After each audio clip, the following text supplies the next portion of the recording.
ध्यानशाला की यह चौथी बैठक है। भोर हम लोग इस प्रश्न के साथ विदा हुए थे। इस प्रश्न के साथ हम लोगों ने निज जीवन में अन्वेषण का आवाहन किया था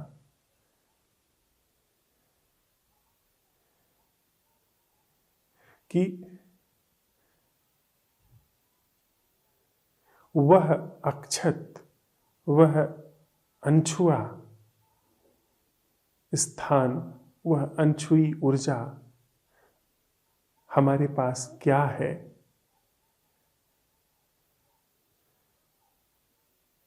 उसका स्वरूप क्या है,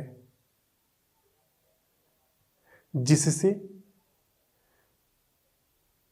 हम नैसर्गिक जागरण को अवसर दें।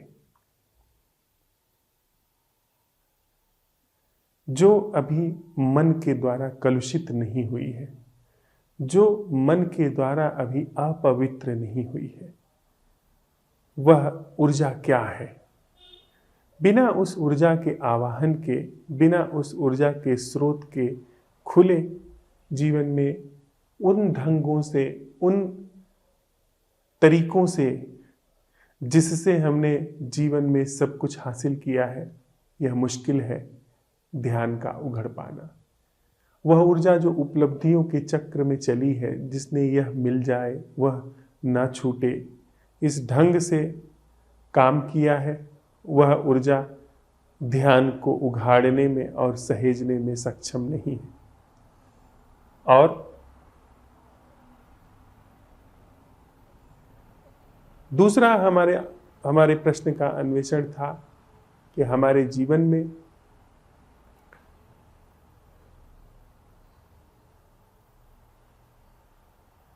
वह रत्न क्या है जो स्वयं के जीवन के प्रवाह को मूल्यवान करता है। हम सब ने बाहर रत्न जाने हैं, लेकिन बाहर के सारे रत्न बेचारे, चाहे जितने हीरे मोती हों, जवाहरात हों, पन्ना पुखराज हों, वे सब दूसरों की आंख में चमकाए जाने वाले रत्न हैं। अगर दूसरा नहीं है तो सारे दुनिया का रत्न मुझे मिल जाए, वो मेरे लिए पत्थर से अधिक नहीं ठहरेगा। दूसरे के क्रम में वे रत्न मूल्यवान होते हैं। वह रत्न क्या है जो हमारे भीतर है, वह रत्न क्या है जो हमारे भीतर विद्यमान है, उसका उघड़ना क्या है, उसकी पहचान क्या है। इन प्रश्नों के उठाने में ही, इन प्रश्नों के आवाहन में ही, जो कि ये प्रश्न असंभव प्रश्न है, अपने आप ऐसी ऊर्जा का जीवन में प्रवेश होना शुरू हो जाता है। हमारे अन्वेषण में यह बात प्रकाशित होकर के आई कि जब हम यह प्रश्न उठाते हैं कि वह रत्न क्या है जो दूसरे के संदर्भ में नहीं है, तो बाहर के रत्न थम गए। भीतर हम अपने झांकते हैं तो पाते हैं कि वहां पर जो हमारी पिटारी है उसमें हिंसा है, वैमनस्य है, क्रोध है, दुविधा है, न जाने कितने तरह के भाव भीतर भरे हुए हैं। और वे सब रत्न तो नहीं है, और या थोड़ी बहुत खुशी की यादें हैं तो वह निर्जीव यादें हैं। निपट वर्तमान में अकारण रूप से रत्न ऐसा होना जो अकारण है, जिसका कोई कारण नहीं है, वह स्वयंभू है, ऐसा कोई रत्न नहीं है हमारे पास। लेकिन फिर भी अन्वेषण कह रहा है कि वह रत्न क्या है। इसने भीतर उन सारी चीजों को एक तरफ सरका दिया और अन्वेषण विद्यमान है। वह अन्वेषण जो मौन है और जो जागरण में घट रहा है। तो एक जागरण, मौन और मैं से मुक्त होने की दशा, क्योंकि मैं जिस भी रत्न को पहचान सकता हूं वह रत्न विचार से अधिक नहीं जा सकता है। मैं जिस रत्न की भीतर प्रतिभिज्ञा कर सकता हूं वह मेरी सीमा के बाहर नहीं हो सकता। और मैं हमेशा दूसरे के संदर्भ में रत्नों को जान पहचान सकता हूं। अपने भीतर किसी ऐसे रत्न को मैं पहचान ही नहीं सकता जिसका उपयोग दूसरे के संदर्भ में ना हो, दूसरे के क्रम में ना हो।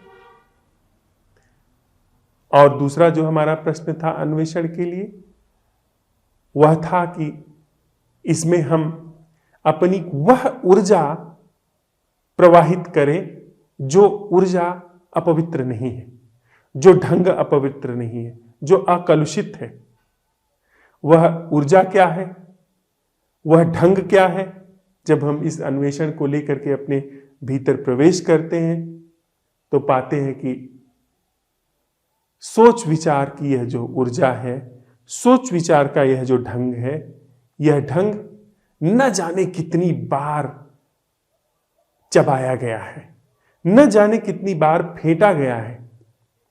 जिस ढंग से हमारे अंदर सोच विचार चलते हैं, ढर्रा चलता है, वह अरबों खरबों मनुष्यों के भीतर चल रहा है। वह न जाने कितने मनुष्यों के अंदर जुगाली करके उगला जा चुका है। वही ढंग, वही ढर्रा हमारे भीतर गतिमान है। तो हमारे अंदर सोच विचार की जो ऊर्जा है वह क्वारी नहीं है, वह बड़ी प्रदूषित ऊर्जा है। और यह जो मैं का ढंग है, यह तो कदापि यह तो इतना सड़ा गला है, इतनी बार इसकी जुगाली हुई है। जितने भी धरती पर लोग हुए हैं, कदाचित रेयर इन द रेयरेस्ट, उंगलियों पर गिने जाने वाले लोगों को छोड़ करके सभी लोगों ने मैं की जुगाली की है। तो यह जो मैं का एहसास है, इस एहसास से सत्य को खोजा नहीं जा सकता।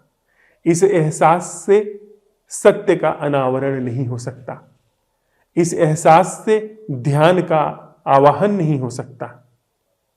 तो अन्वेषण जो स्थापित हुआ कि वह ऊर्जा क्या है जो अक्षत है, इस प्रश्न ने अन्वेषण के क्रम में मैं को और मैं के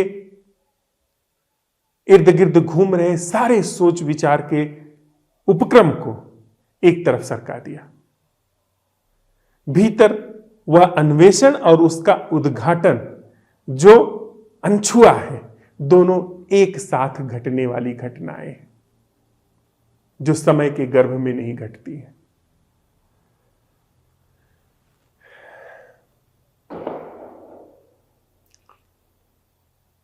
थोड़ा और आगे बढ़ते हैं। क्या यह जो ध्यान है यह उपलब्धि है? इससे कुछ मिलने वाला है? इस ध्यान की कीमिया से, इस जागरण की कीमिया से हमें कुछ हासिल होने वाला है? उस पर थोड़ा साथ में चलते हुए शोध करते हैं, परीक्षण करते हैं। उपलब्धि से हमारा क्या आशय है? वह चीज हासिल होना जो अब तक नहीं थी, उसे हम उपलब्धि कहते हैं। उपलब्धि में हमेशा कोई एक सत्ता होती है जिसे वह चीज पहले नहीं मिली थी, अब मिल गई, उसे हम उपलब्धि कहते हैं। क्या ध्यान उपलब्धि है? या ध्यान सभी तरह की उपलब्धियों का विसर्जित हो जाना है, सभी तरह की उपलब्धियों का गिर जाना है?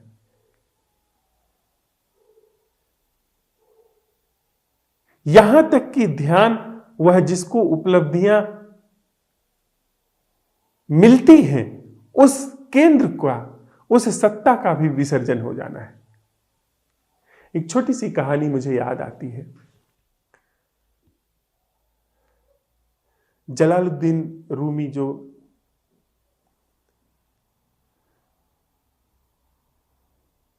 सूफी संत हुए, उनकी लिखी हुई है। एक व्यक्ति सुनार के पास गया और उससे तराजू मांगी। सुनार ने कहा कि माफ कीजिए, मेरे पास झाड़ू नहीं है। वह व्यक्ति थोड़ा सा तिल मिलाया। उसने कहा, श्रीमान, मैंने आपसे तराजू मांगी है, और मुझे तराजू चाहिए। आप झाड़ू की बात क्यों उठा रहे हैं? मुझे तराजू आप दे दीजिए, मुझे कुछ तोलना है। सुनार ने कहा, माफ कीजिए, मेरे पास छन्नी नहीं है। उस व्यक्ति ने कहा, मालूम होता है कि तुम्हारा दिमाग खराब हो गया, तुम पागल जान पड़ते हो। मैं तुमसे तराजू मांग रहा हूं। उस व्यक्ति ने कहा, सुनार ने, कि माफ करना, मेरे पास घड़ा नहीं है।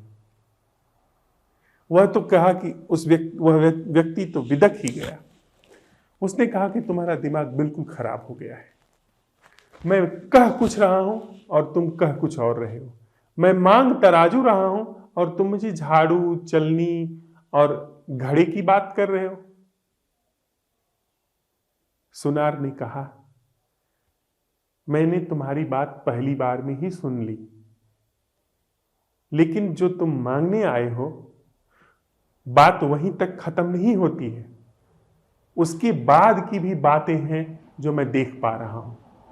सुनार से कोई सब्जी तोलने वाली तराजू तो मांगने नहीं आएगा। सुनार से कोई अनाज तोलने वाली, लकड़ी तोलने वाली तराजू तो मांगने नहीं आएगा। सुनार के पास तो बड़ी नाजुक सी सोना तोलने वाली तराजू होती है, जो बहुत ही न्यूनतम भार को भी बता दे। रत्ती, तोला, माशा की भार को भी जो तोल करके ठीक ठीक निकाल दे, ऐसी तराजू होती है। तो तुम इतनी नाजुक तराजू चाहते हो, सुनार के पास आए हो, तो मुझे यह भी पता है कि तुम्हारे पास जो तोला जाना है वह सोना है। और मुझे यह भी पता है, जो कि मैं देख सकता हूं तुम्हारी जेब में, कि वह सोना बुरादे के रूप में है और चूरे के रूप में है। छोटे छोटे कण हैं या फिर बुरादा है वो। तो अब तुमको मैं तराजू दूंगा, तुम ले जाकर के उसे तोलोगे, और तोलने के बाद तुम्हें उतना हुनर है नहीं, कुछ जो है कुछ जो है पलड़े पर जाएगा और कुछ जो है नीचे जमीन पर गिरेगा। जो जमीन पे गिर जाएगा उसको फिर बटोरने के लिए तुम मेरे पास झाड़ू मांगने आओगे। फिर मैं तुम्हें झाड़ू दूंगा। उसके बाद फिर तुम जब झाड़ू लगा लोगे तो उसमें मिट्टी भी मिल जाएगी, सोना भी मिल जाएगा। फिर सोना छानने के लिए तुम चलनी मांगने आओगे। चलनी से ठीक से पूरा चल नहीं पाएगा मिट्टी। फिर उसको तुम धो करके, ताकि मिट्टी गल के बह जाए, इसके लिए फिर तुम पानी निकालने के लिए घड़ा मांगने आओगे। तो मेरे पास इतना समय नहीं है कि तुम्हें मैं झाड़ू, चलनी, तराजू और घड़ा देता फिरूं। तुम कहीं और जाओ, मेरे पास इतना समय नहीं। रूमी ने यह जो कहानी लिखी है, यह बहुत कुछ हमारे मन के संदर्भ में बात कहती है। हमारा मन एक चीज है, उसको जो मिल जाती है तो उसके आगे की बात सोचने लगता है, उसके आगे की उपलब्धि की बात सोचने लगता है। आज जो पद चाहा था वह पद मिल गया, वह पद व्यर्थ हो गया, क्योंकि अब उस पद के मिलने के बाद उस पद को बनाए रखने की जुगत शुरू हुई। तो फिर मांग जो है आगे सरक गई कि अब पद कैसे बना रहे, पद कैसे बचा रहे, तो उसकी जुगत चाहिए। तब फिर उसकी जुगत लगाने की मांग चलने लगती है। पद बना हुआ है तो प्रोन्नति कैसे हो। धन आज इतना मिल गया है जिसको बड़ा जतन से चाहा था, फिर और आगे कैसे धन बढ़े। तो जिसे हम उपलब्धि की भाषा में कहते हैं, वह तो आगे और आगे और आगे, और यह सिर्फ बाह्य क्षेत्र में नहीं होता है। तथाकथित जितने भी आध्यात्मिक अनुभव हैं वह भी इसी क्रम में चलते हैं। अब बड़े मजेदार है कि हम लोगों ने उनके चक्रों के नाम रखे हैं और उनके चक्रों का क्रम रखा हुआ है कि मूलाधार चक्र से लेकर सहस्त्रार चक्र तक सब उपलब्धियां एक दूसरे के बाद आती चली जाती हैं। यह हृदय चक्र है, यह स्वादिष्ठान है, यह सहस्त्रार है। ये तमाम चक्रों के नाम रखे हैं जो उपलब्धियों के क्रम में आते हैं। तो धन से लेकर के धर्म तक, संसार से लेकर के अध्यात्म तक सब हमने उपलब्धियों की सीढ़ियां बना रखी है। ध्यान उपलब्धि नहीं है। ध्यान सभी तरह की उपलब्धियों का विसर्जित हो जाना है, एक साथ विसर्जित हो जाना है। ध्यान इस क्रम में आता ही नहीं है। ध्यान उस सुनार की तरह है जो पहले ही चरण में मना कर देता है कि भाई जितना तुम आगे चाहने वाले हो वो सब मैं नहीं देने वाला हूं। ध्यान तो ध्याता तक को विसर्जित कर देने वाला है। ध्यान में तो ध्याता तक का विसर्जन हो जाता है तो आगे उपलब्धि की बात ही बेमानी हो जाती है। असंभव प्रश्न ध्याता तक को विसर्जित कर देता है। असंभव प्रश्न से स्थापित नैसर्गिक अन्वेषण वह उपलब्धि और वह जिसको उपलब्धि होने वाली है, जिसको उपलब्धि होती है, उन दोनों को ही मिटा देता है और किसी सहज नैसर्गिक जीवन प्रवाह को वहां पर प्रवाहित कर देता है। एक और मुझे छोटी सी कहानी याद आती है, वह भी रूमी की ही लिखी हुई है कि एक व्यक्ति ने अपनी पत्नी की हत्या कर दी।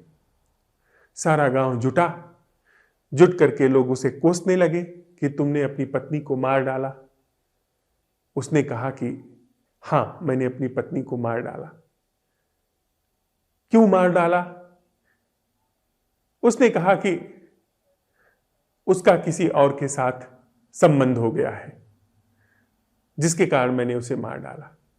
तो उसने कहा कि उसकी सारी अच्छाइयां तुमने भुला दी, जितना उसने तुम्हारे साथ शुभ किया था वह सब भुला दिया और तुमने उसे मार डाला।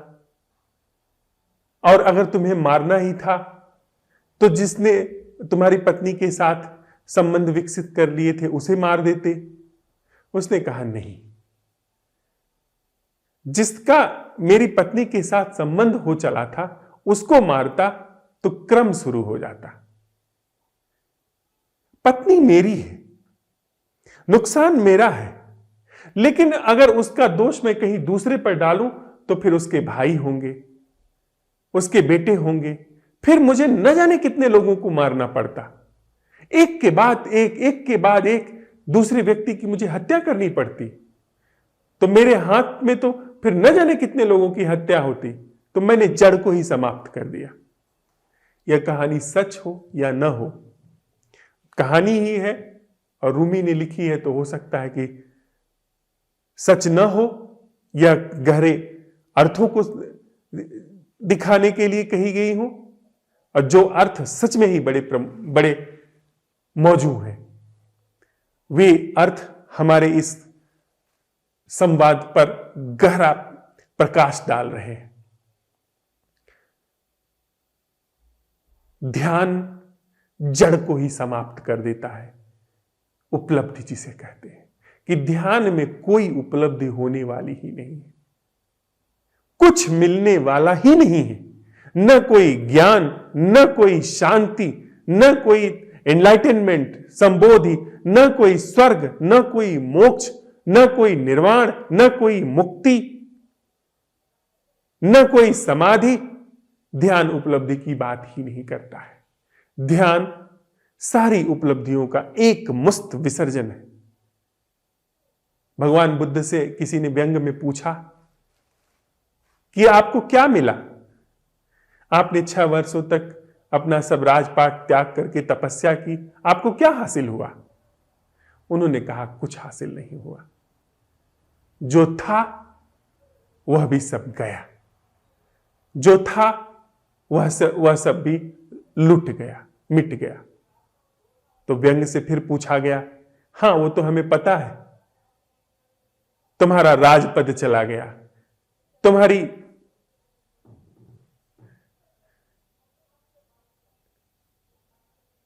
सारी संपदा चली गई, तुम्हारा सारा कुल वैभव चला गया, तुम्हारी पत्नी अब नहीं है तुम्हारे पास, सब कुछ तुम्हारा छीन गया। बुद्ध हंसे, हंसना ही चाहिए। उन्होंने कहा सिर्फ वही नहीं गया, वह तो कभी था ही नहीं मेरा, वह ही नहीं गया। भीतर से क्रोध चला गया, भीतर से हिंसा चली गई, भीतर से भय चला गया, भीतर से शोक चला गया, भीतर से चिंता चली गई। अब भीतर इन सब का जो गठजोड़ है, जो इन सब की जननी है, जो इन सब की रीढ़ है, वह मैं चला गया, वह मैं बुझ गया भीतर से। तो मिला कुछ नहीं। अब मिलने को यहां पर कुछ है भी नहीं। मिलने की बात ही नादानी की है। कुछ नहीं मिलता है, बल्कि जो मिला हुआ है हमें, वह हमारे जीवन में एक विकृति की तरह मिला हुआ है। जो हमें मिला हुआ सा लगता है, वह इस कारण क्योंकि हम हैं, इसलिए हमें मिला हुआ सा लगता है। आकाश को कुछ मिलता है क्या? आकाश में सूरज उगता है, न अंतरिक्ष में न जाने कितने ग्रह नक्षत्र बनते बिगड़ते हैं उसी आकाश में। आकाश में पहाड़ों का जन्म होता है, करोड़ों साल पहाड़ रहते हैं, फिर धूल हो जाते हैं, महासागर बनते हैं, फूल खिलते हैं, चींटियां तितलियों का जन्म होता है और विसर्जित होता है। आकाश को कोई उपलब्धि होती है?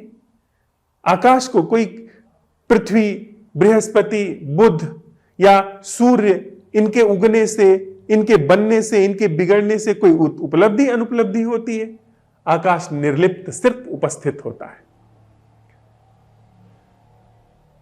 और आकाश के भी पार वह जो परम सत्य है, जो परम जागरण है, वह कोई उपलब्धि वह आत्म तृप्त है, उसके अतिरिक्त कुछ है ही नहीं, तो उसकी उपलब्धि की बात ही बेमानी है।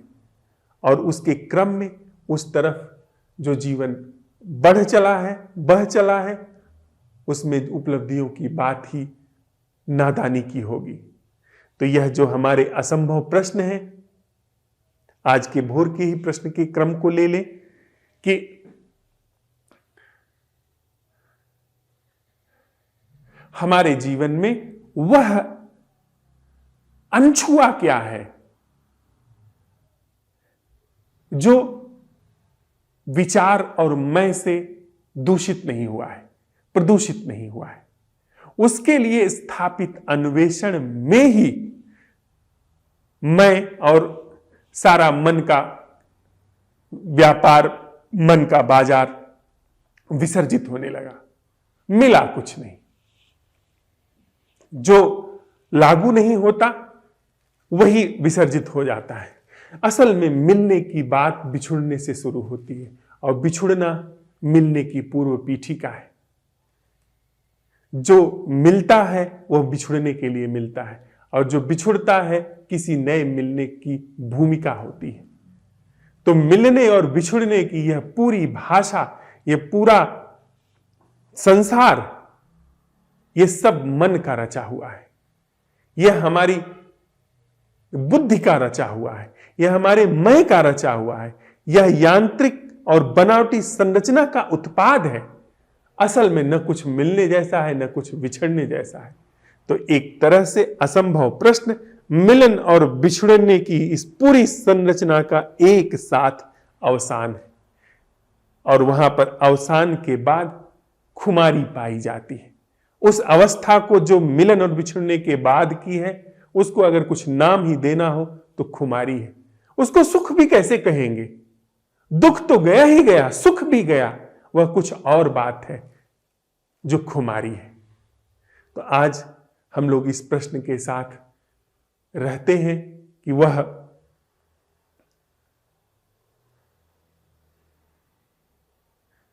उपलब्धि से मुक्त नैसर्गिक जागरण क्या है। वह नैसर्गिक जागरण जो उपलब्धि से सदा सर्वदा मुक्त है। उस नैसर्गिक जागरण से कुछ उपलब्धि हासिल नहीं होने वाली। उस नैसर्गिक जागरण से जो जीवन पर आरोपित है, जीवन पर अन्यथा है, सिर्फ उसका विसर्जन होता चला जा रहा है। एक छोटी सी और कहानी के साथ फिर मैं अपनी बात इस सांझ की बैठक की पूरी करूं। एक फकीर के पास युवक सीखने के लिए आया था। बहुत उसने उसको दिशा निर्देश दिए, धीरे धीरे सीखता हुआ, समझता हुआ, फिर वो मौन की ओर बढ़ चला। उसने बताया कि यह विचारों का सारा कोलाहल शांत हो जाना ध्यान है। उसने सहयोग किया, संवाद किया, और धीरे धीरे उसके अंदर से सारे विचार गिरने लगे, विचार शांत होने लगा, और अंत में वह मौन पाया गया। वह महीनों बाद आया उनके पास, प्रणाम किया, और उसने कहा कि आपने बड़ी कृपा की, जो कभी नहीं हो सकता था।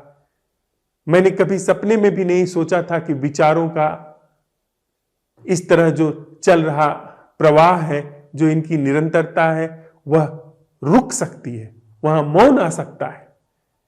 लेकिन आपकी शिक्षा से, आपके आशीष और सहयोग से ऐसा संभव हो पाया है। अब मैं भीतर पाता हूं कि मौन है। मुझे भीतर एक रत्न मिला है जो कि शांति का है, मौन का है, भीतर कोई कोलाहल नहीं है। उन्होंने कहा कि यह तो बहुत अच्छा है, लेकिन अब एक और काम करो, जाओ इस मौन को भी फेंकाओ, इस मौन को भी विसर्जित कर दो। जैसे विचार विसर्जित हुए हैं, जैसे विचारों का सातत्य विसर्जित हुआ है, अब इस मौन को भी विसर्जित कर आओ, क्योंकि यह मौन भी उसी विचार का एक दूसरा छोर है। और अगर यह छोर बचा रह गया तो हमेशा खतरा है दूसरे छोर पर जाने का। बीज बचा हुआ है, इस बीज को भी जाकर के विसर्जित कराओ, इस बीज को जाकर के भी जला आओ। जब यह बीज नहीं रहेगा तो ही समझना कि फिर ध्यान घटा। जब मौन और विचार दोनों ही विदा हो जाए, जब उपलब्धि की पूरी संरचना ही विदा हो जाए, तो समझे कि ध्यान घटा। उसके पूर्व ध्यान की कोई बस